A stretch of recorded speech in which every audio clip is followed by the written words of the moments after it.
part 2. Coming at you, Faith in the Fresh Vibe, podcast season 4.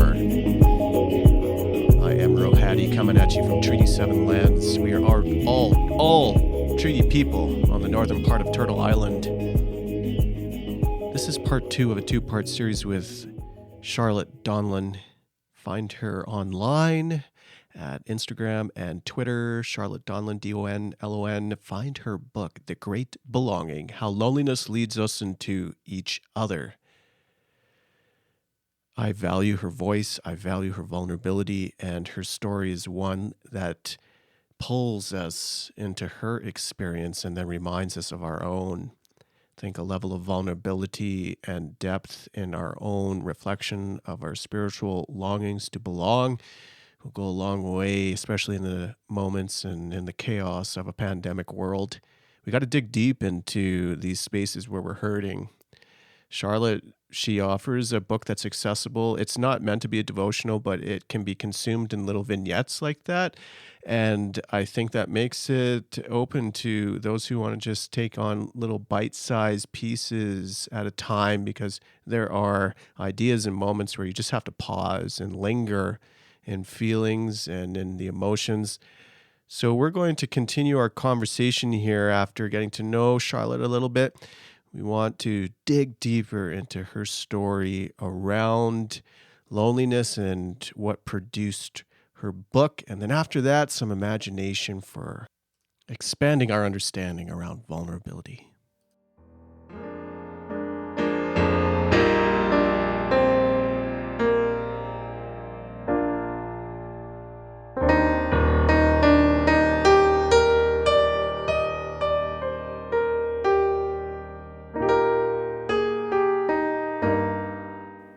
Your story, I think it's your ability through your writing to peel back the layers of the reader, because you show your layers through your writing. Vulnerability, I think, is a way of survival for me, because in 2007, I was manic for several months before we knew what mania was. Or the people in my life, like before, things were spiraling down, but it wasn't until November of 2007 that I was admitted to an inpatient psychiatric facility and diagnosed with bipolar disorder. At that moment, when my whole church and my whole neighborhood and all kinds of people knew I was in a inpatient psychiatric facility, I was like, I think this is rock bottom, like, I hope this is rock bottom at least. And I was manic for several weeks, even after I was discharged. And then I hit the depression, which was very deep and very wide, and was depressed for several months. And during that time, I was like, I can either pretend this isn't happening and like try to make it pretty, if possible. I don't know how you would do that. Or I can be honest and tell my story, invite others into what it means to have mental illness and to be a Christian who lives with mental illness, and open up about things so that people have space to be honest about their lives. And I had learned that through leading small groups with my husband. We were small group leaders at our church for several years. Like you said, like being vulnerable invites others to be vulnerable. And so it had kind of become a way of life. But then when I was diagnosed with bipolar disorder, I was like, this is the only way I'm going to be able to survive, because covering this up or faking it or pretending this isn't real is not, like, I'll be back in the hospital. Yeah. Because I think that's one reason I ended up there in the first place, was pretending for several years that everything was okay when it wasn't. And I write about that in the book a little bit. So the once I started kind of being vulnerable, it's natural for me. And I do see it as a privilege to be honest about certain things, because I know not everyone has that ability. People have jobs and, that their bosses can't know certain things, or they have family members who don't need to know certain things.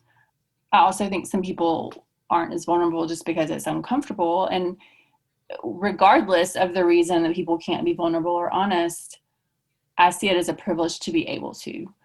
I'm not going to get fired. I don't have a job where someone can fire me. I don't care what people in my church think about me with regard to this. I don't care what people on social media think about me. Like, if I lose a book deal or whatever, I don't care. Like, I'm just like, whatever, I'm going to be honest. And, if certain things don't work out the way I would prefer, that's fine, because the feedback I've gotten from people who appreciate knowing they aren't alone in their suffering is more important than anything I might lose. Thank you so much for your honesty in this book. It's a window, I think, that lets others be honest. It's an invitation to let others be honest, and to develop a vision, eyes to see their own wounds, and perhaps the spaces where they're playing the game. They're putting on a phase. They're trying to match up with a culture that would seek less of them, rather than God's picture that declares you are enough in your own skin. And I think that's where we have more freedom, right? Like, yeah, that's the word. when we can be who we are in the skin we have and be who God tells us we are, we have more freedom. We're free from, for me, it's free from like that grasping to be enough, or to, people always, I don't know, in social media, there's this "you are enough" kind of thing. I'm like, no, I'm really not. Like, I'm not enough. That's why I need Jesus. I get what they're trying to say, but I disagree. Yeah, I like how you said that. Freedom is the word. That's the chase. That's how I end my book. That's coming.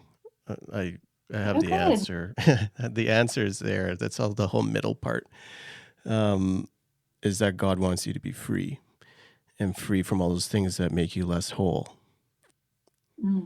But I feel, and as you were placing both vulnerability, but also the picture of juxtaposing loneliness to belonging, there is a place where these aspects of loneliness, the stuff we don't want to talk about, actually alert us to a deeper sense of our humanity.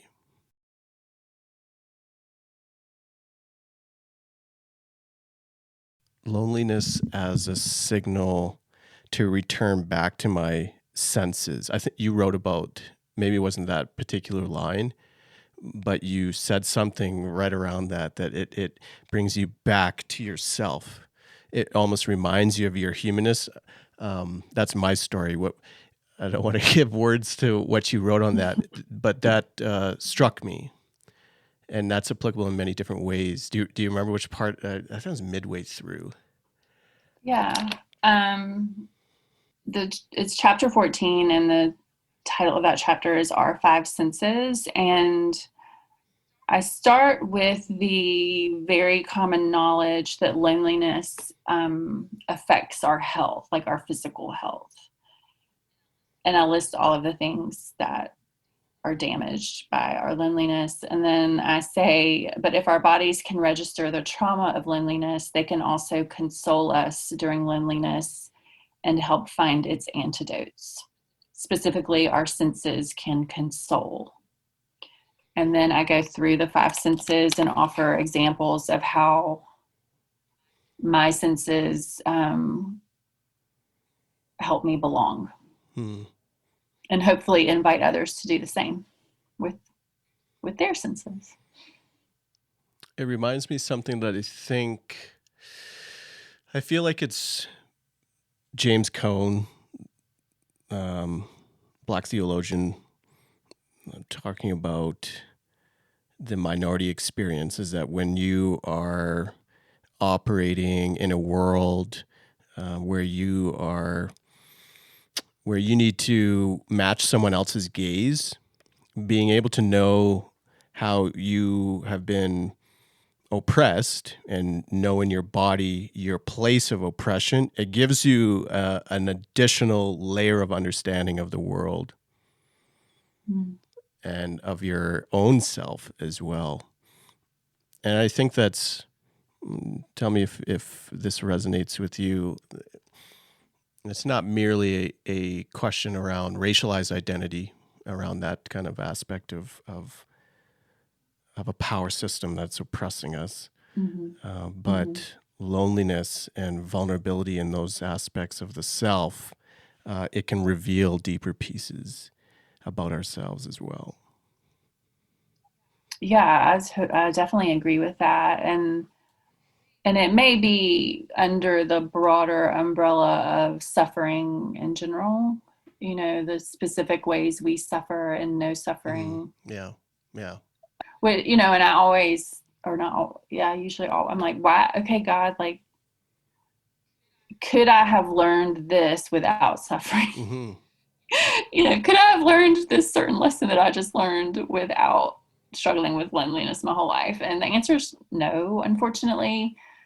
Unfortunately, God uses our suffering to grow us and to show us the presence of God in our lives and around us. And I mean, I believe God uses other things too, but for me, suffering is very connected to the ways I experience God.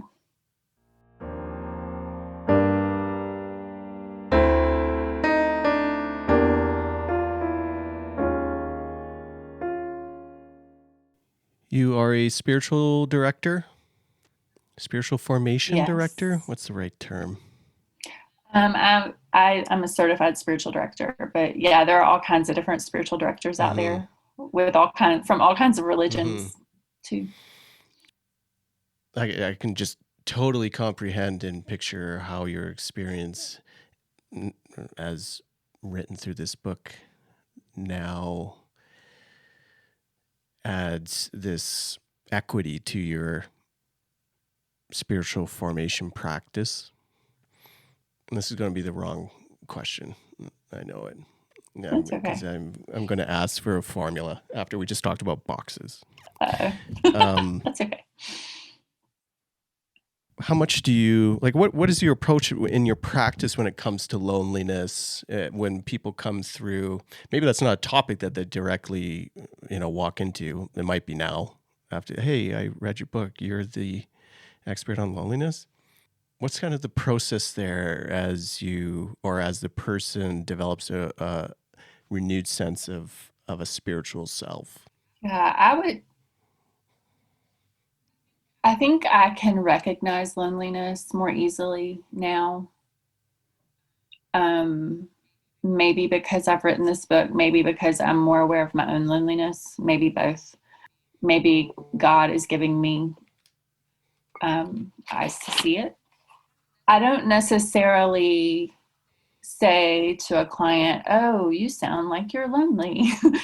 But I think I pay attention to it and I'm sensitive to it in ways that help me make space for them to experience God and to notice how God is working in their lives. Because, I mean, we were created to belong. We were created for community. I'm just using this language of loneliness and belonging to write a book, right? So I think so much of our faith is rooted in the ways we belong to ourselves, others, and God, and to the world, and to art, and to everything. So I can kind of take any topic and turn it into a conversation about loneliness and belonging.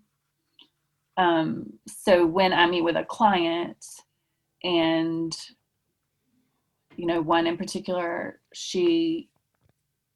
and I'm not meeting one-on-one monthly with clients anymore because of some mental illness issues I had this summer. I'm going to do some short-term stuff starting in the spring, hopefully. But she wasn't sure God was present in her life. She's like, God is absent. I don't hear anything. I don't feel anything. I don't sense the presence of God in any area of my life. I'm a spiritual director. I'm listening to this, and I'm praying while she's talking, and I'll ask a question here and there, but most of what I do is listen and pray when I meet with clients. And what I noticed was that she feels disconnected from God. She doesn't feel like that sense of belonging to God. And I didn't tell her this because it wasn't the time, and she may listen to this, she may not, but the very fact that she's meeting with a spiritual director and wanting to experience God and wanting to notice God's presence is proof that God is present, right? So simple. But it's not my job to tell her that. It's not my job to say, oh, you're disconnected from God right now. God is actually present. It's in my practice. I think some spiritual directors will do that and say the thing, but I prefer to ask questions and wait and let God tell them the thing, and help people know that it's okay to be where you are. It's okay to be in this space of not knowing God is present or not knowing how God is present. You're not, and it's because I don't think anyone has enough power to undo God. That's one of the things I share with folks who are in a similar place is that, and I think I might switch half of it, but just hearing your story, that it's okay to struggle. It's okay to doubt. Yeah. It's okay to be in this place of uncertainty. Just keep struggling and doubting and sitting in this place of uncertainty. And I have thoughts about that because, okay, where you are right now today is forming where you're going to be tomorrow and the next day and the next day and the next day. And for some reason, this space of whomever's struggling and not believing or whatever, it's valuable and it is necessary for you to become who you're going to be and to be who you already are. And I don't want to dismiss suffering. Like, I hate suffering. It sucks. But having like a curiosity of saying, okay, what is God doing right now? Like, what is God up to with this specific situation and this suffering? And I think I asked that question because I'm wanting to know, how is that going to form me or form my relationships or form my ministry or form who I am, who I see myself as, my identity, or how I relate to other people, or how I love other people, or how I fail to love other people. I mean, that helps me in my suffering to think about, okay, how is God making me? And who is God making me into because of this? And that, I think that helps me with my clients. I had a client who thought she had cancer, and there were many reasons to think she had it. And it was difficult, but it helps me step away because I don't have any power over the situation. And B, like, it's either going to be part of her story or not. And the only way through it is through it, and we'll see what happens. Again, I didn't tell her any of that. Like, I don't think that's what we say to people when they might have cancer. Maybe one last question. I might lift this and stick it someplace else, because it's both part of my old formation of what I'm hearing on aspects of loneliness, and it's also, I think, a question that culturally many people will ask because we've been culturally formed to approach vulnerability or loneliness as weaknesses or things that need to be fixed. So as you have shared your story, you have said things like, you have stated candidly that despite all these things, I'm lonely. And so, what a reader or what a listener might hear when they encounter not only your story, but the picture of loneliness is, look at all that you have, but you're still lonely. Mm-hmm.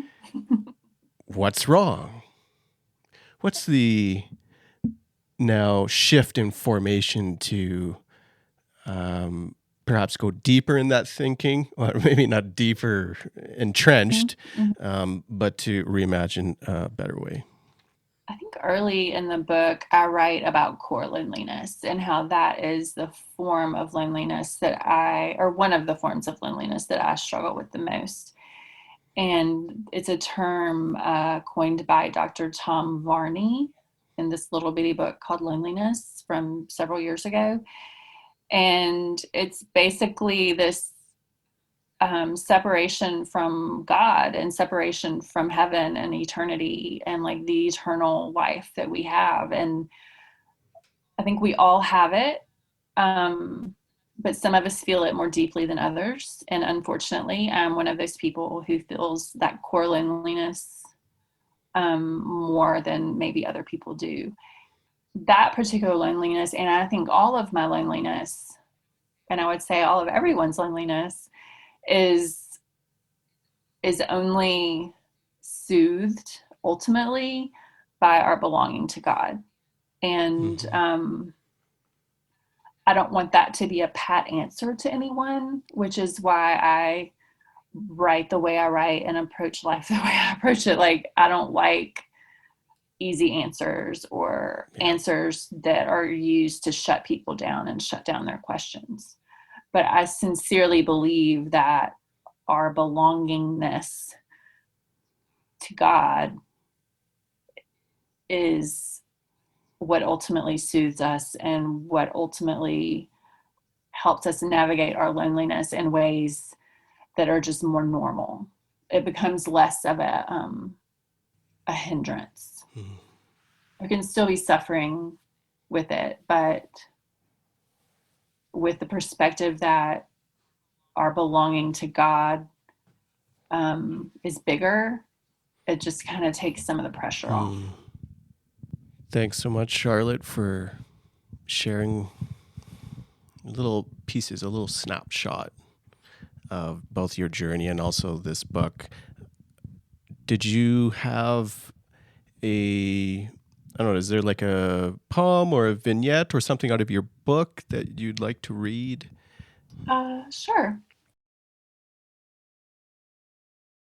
It's tempting to think of belonging and loneliness as primarily emotional experiences, but we are whole beings who inhabit this world in our physical bodies. We hold loneliness in tense necks and crossed arms. We hold belonging in confident postures and friendly smiles. We might think of the embodiment of loneliness only when considering its pathologies. Medical studies show chronic feelings of isolation can have a negative effect on one's health. Loneliness can contribute to heart disease, type 2 diabetes, arthritis, and more.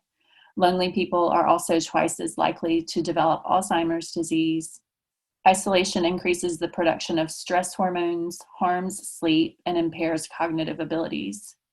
These effects of loneliness produce chronic inflammation, which lowers immunity to the degree that lonely people can experience worse symptoms from the common cold. The chronic stress of loneliness can also age the body more quickly and cause extensive damage to one's overall well-being. But if our bodies can register the trauma of loneliness, they can also console us during loneliness and help find its antidotes. Specifically, our senses can console.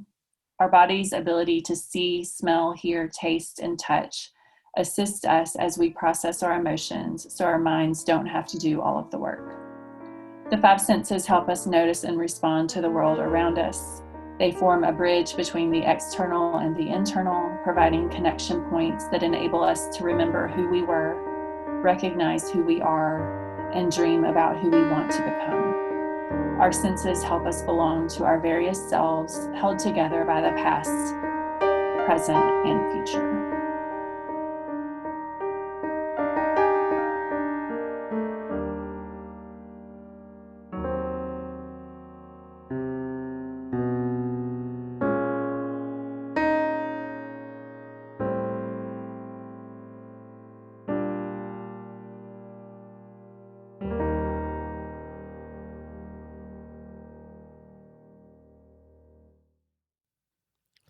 That's it.